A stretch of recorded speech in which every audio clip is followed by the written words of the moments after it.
دنیا کا سب سے مشکل کام اس بندے کو اگنور کرنا ہے جس سے آپ بات کرنے کے لیے مر رہے ہوتے ہیں۔ سب سے پہلی بات یہ آ جاتی ہے، ہم کیوں زندگی میں کسی کو نظر انداز کرتے ہیں، لیکن ہم یہ چاہتے ہیں کہ کوئی ہمیں نظر انداز نہ کرے۔ Why do we want no one to ignore us؟ ہم کیوں چاہتے ہیں کہ کوئی ہمیں نظر انداز نہ کرے؟ بدلے ہیں انداز ان کے کچھ اس انداز سے، بدلے ہیں انداز ان کے کچھ اس انداز سے کہ وہ آپ بڑے انداز سے نظر انداز کرتے ہیں۔ آخر دیکھا جائے تو دنیا میں ہم یہ چاہتے ہیں کہ کوئی ہمیں نظر انداز نہ کرے، اور کچھ لوگ ہمیں اس انداز سے نظر انداز کر رہے ہوتے ہیں کہ ان کے انداز بھی نرالی ہوتے ہیں، کچھ ہمیں سمجھ بھی نہیں آ رہی ہوتی، اور کبھی کبھار ہماری سمجھ سے وہ بہت اونچے لیول پہ جا کے ہمیں نظر انداز کرنے کی کوشش کر رہے ہوتے ہیں۔ اگر میں بات کروں تو ایک جگہ پہ آپ لوگ 3 لوگ اکٹھے بات چیت کر رہے ہیں، 2 لوگوں کے درمیان تو گپ شپ ہو رہی ہے، جو تیسرا بندہ ہے وہ ایک بندے کے رسپانس دیتا ہے، دوسرے کی طرف مسکرا دیتا ہے، لیکن اس کی بات کا جواب نہیں دیتا۔ تو یہ وہ مقام آ جاتا ہے کہ انسان سوچتے ہیں یہ مجھے نظر انداز کر رہا ہے یا پھر میری باتوں سے خوش ہو رہا ہے، آخر پھر بھی یہ میری باتوں کا جواب دے بھی نہیں رہا لیکن میری طرف دیکھ کے مسکرا بھی رہا ہے۔ تو یہ وہ آ جاتا ہے کہ وہ اب بڑے انداز سے نظر انداز کرتے ہیں۔ خود کو کھونے کا پتہ ہی نہیں چلا، خود کو کھونے کا پتہ ہی نہیں چلا، کسی کو پانے کی یوں انتہا کر دی۔ اب بات میں کر رہا ہوں ان لوگوں کی طرف کہ جو کسی کے ساتھ بات چیت کرنے کی کوشش کرتے ہیں، کسی کے لیے مرتے ہیں لیکن وہ آگے سے انہیں رسپانس نہیں کرتا۔ دنیا کا سب سے مشکل کام اس بندے کو اگنور کرنا ہے جس سے بات کرنے کے لیے آپ مر رہے ہوتے ہیں۔ یہ چیز ہے آپ کو کہ خود کو کھونے کا پتہ ہی نہ چلا، کسی کو پانے کی یوں انتہا کر دی۔ پھر یوں ہوا کہ رفتہ رفتہ ہو گئی بے معنی،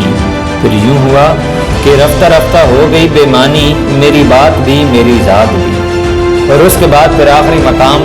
انتہا پہ جا کے یہ آ جاتا ہے کہ مت پڑھا کرو اتنی غور سے میری تحریروں کو، مت پڑھا کرو اتنی غور سے میری تحریروں کو، کچھ یاد رہ گیا تو مجھے بھول نہیں پاؤ گے۔ اب یہ جو میں نے آخر میں شعر پڑھا ہے کہ کچھ یاد رہ گیا مجھے بھول نہیں پاؤ گے، یہ اور اگر اس سے پہلے جو شعر پڑھا ہے کہ خود کو کھونے کا پتہ ہی نہیں چلا، ان دونوں کو اگر ایک ملا کر آپ نے چھوڑ کریں تو پھر آپ کو یہ بات سمجھ آئے گی۔ کوشش بھی نہ کرنا اب مجھے سمیٹنے کی، بے حساب ٹوٹا ہوں جی بھر کے بکھر جانے دو۔ اب بیسیکلی دیکھا جائے تو کئی لوگ ہوتے ہیں جن سے ہم لوگ بات چیت کر رہے ہوتے ہیں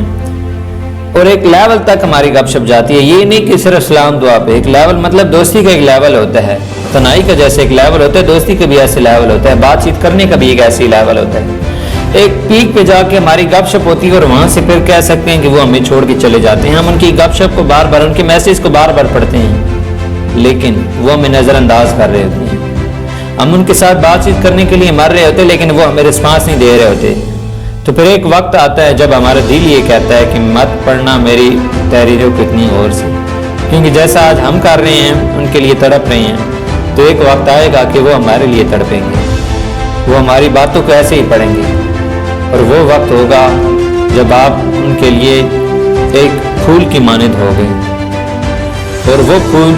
جس کو آپ کہہ سکتے ہیں باغ میں جا کے ڈھونڈنا بہت مشکل ہو جاتا ہے، کیونکہ وہ دوسرے پھولوں کے ساتھ مکس ہو جاتا ہے، ان کی خوشبو مکس ہو جاتی ہے۔ جن نظروں سے نظر انداز کرتے ہو، جن نظروں سے نظر انداز کرتے ہو، انہی نظروں سے ڈھونڈتے رہ جاؤ گے۔